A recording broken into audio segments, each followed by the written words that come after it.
শুভ সন্ধ্যা বন্ধুরা। আজকে রান্না হচ্ছে চাউমিন।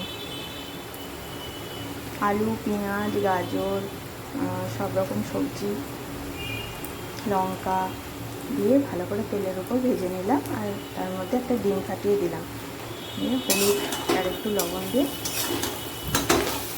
ভালো করে ভেজে নিচ্ছি।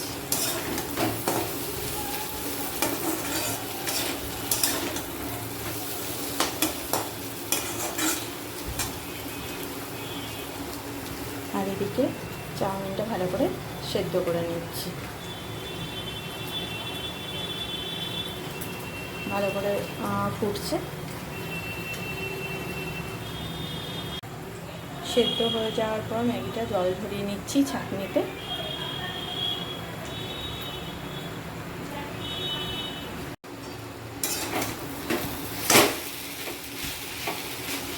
শেষের দিকে একটু টমেটো দিলাম আর চাউমিনগুলো ছাঁকনিতে ছেঁকে দিয়ে দিলাম, দিয়ে ভালো করে ফ্রাই করে নিলাম।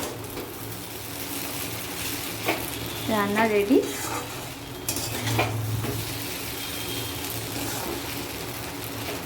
এবার ডিশে সাজাবো,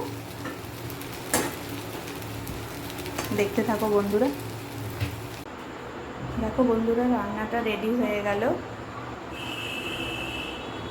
প্লেটে সাজিয়ে নিয়েছি।